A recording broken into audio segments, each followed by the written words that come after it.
the next episode of what the Texas Annual Conference United Methodist Administration does not want the public to know. Growing up, I was raised within the Texas Annual Conference. I am also a survivor of sexual assault by a United Methodist minister named John Dowden, who was employed under the Texas Annual Conference Administration.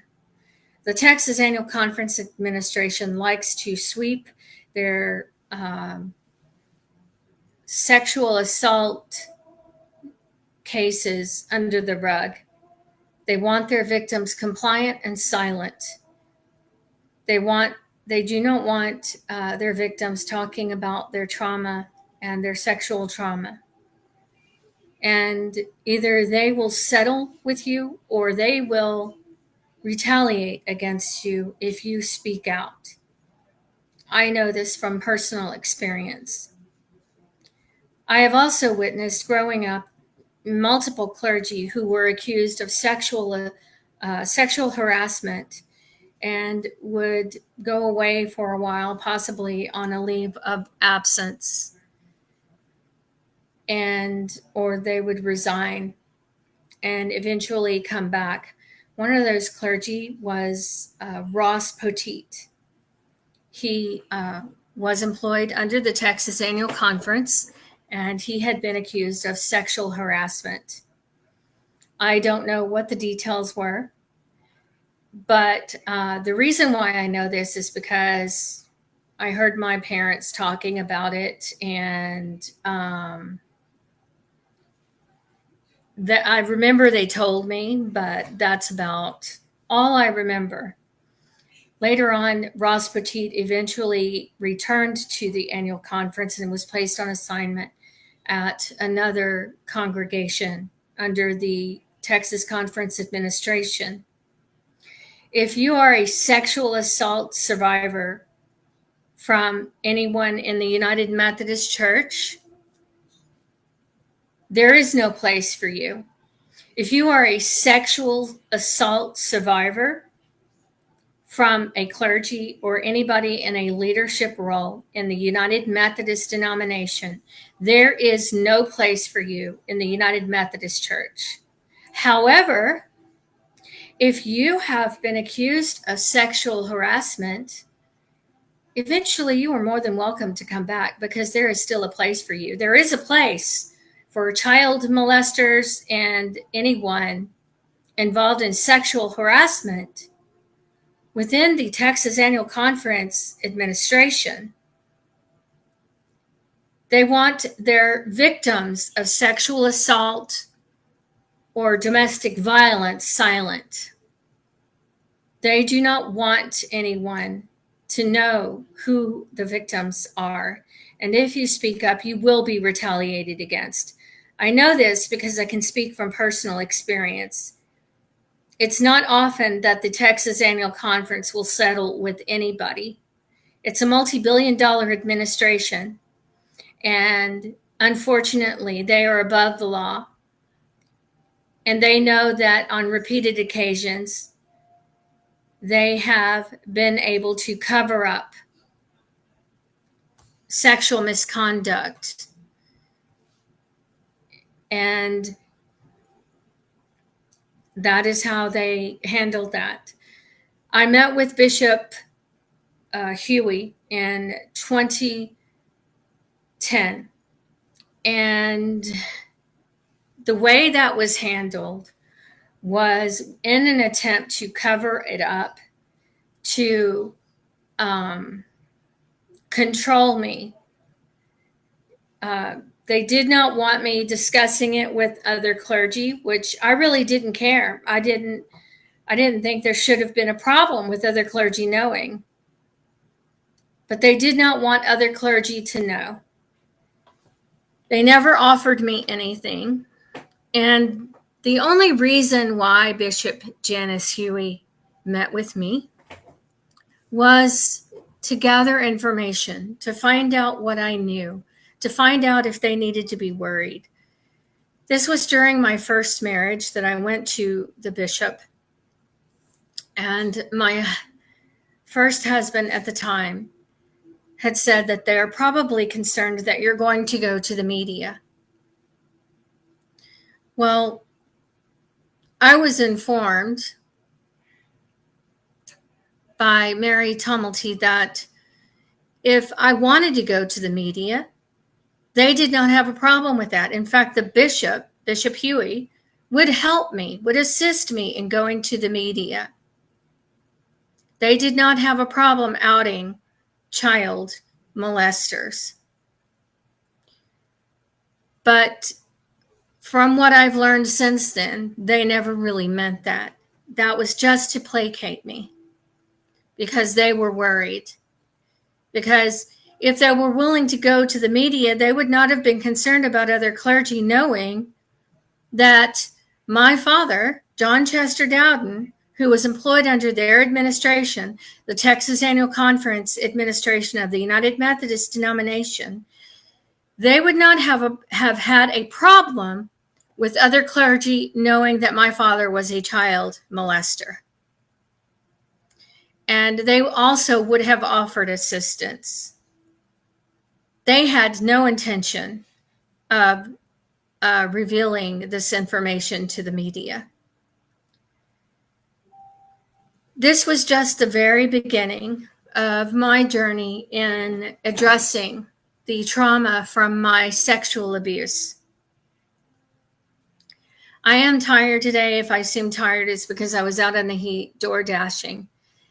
And I have health issues, and I'm certainly not as young as I used to be. What motivates me in telling my story and sharing the information that I've learned over 40 years is that I have a lot of information that the Texas Annual Conference does not want public. When you are growing up when you're growing up around clergy are expected to have a certain reputation. They are expected to behave in a professional manner at all times. Behind closed doors, that may be completely different. And so one of the problems with growing up around clergy is that boundaries get blurred.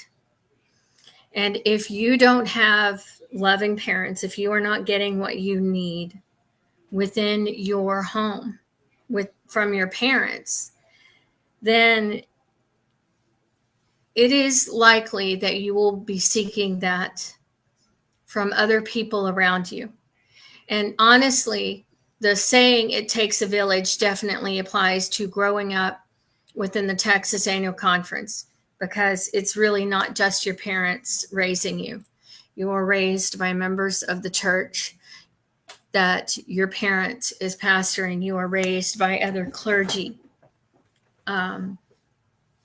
that you are around. In fact, you are around clergy and their families more than you are your own extended family. That was my experience. And so there were boundaries with these clergy that were blurred, that should never have been blurred. One, because my parents didn't have good boundaries. So if I was raised by two people who did not have good boundaries, then how was I going to know? Also, growing up within the United Methodist denomination, if you are raised around clergy, they would address boundaries with clergy regarding church members, but as far as other people's kids, they don't. As far as other clergy being around their colleagues' children, meaning other clergy children, they don't really teach boundaries. And so what you find is that other clergy will take on a parental role that may be appropriate or may not be appropriate, depending on the parenting style of the parent. And that is when inappropriate relationships begin to form. There was a clergy, for example, in a conversation. He had shared with me, I was an adult, I was over 18. However, despite the fact that I was over 18, it was highly inappropriate for him to share the information he shared with me. What he shared with me was that he had spoken with his father about giving up his virginity. He was dating some girl, and he told his father that he was thinking about giving up his virginity. And I don't remember what he said his father said. The point in bringing this up is that it is highly inappropriate. And I can tell you that United Methodist clergy within the Texas Conference are far from experts on boundaries and what is appropriate, especially with children, or anybody for that matter, because clergy are usually talking to people when they are in a very vulnerable state. That is the job. And you have to take that serious, because if you are engaging with people when they are at their most vulnerable, it could not end well if you are not able to handle that in a professional manner. Another story that I have is there was another United Methodist minister that was the target of a sexual harassment lawsuit. I don't know if they went through with it. I don't know if it was ever settled. This was alleged, and it was information that I received from a mutual friend of this clergy that was employed under the Texas Annual Conference administration.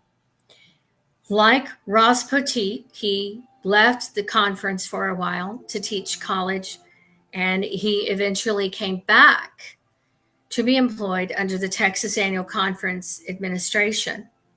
So, like I said, there is grace for clergy who have been accused of sexual harassment.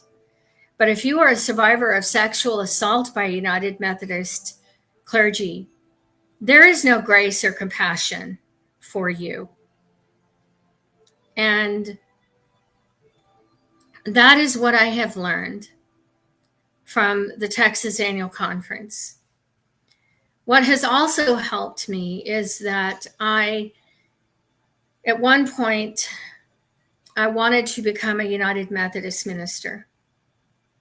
Over time, partially because of the abuse of my parents, I just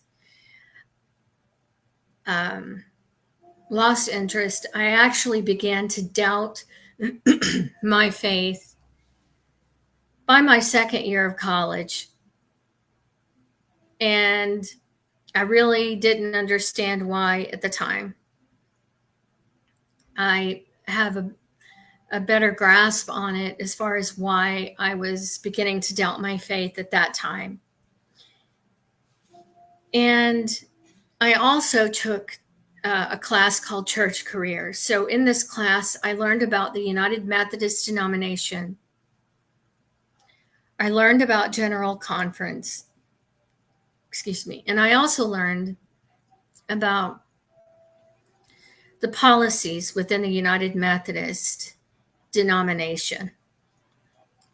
And I am a very introspective person. And if I don't understand something, I will seek to understand it.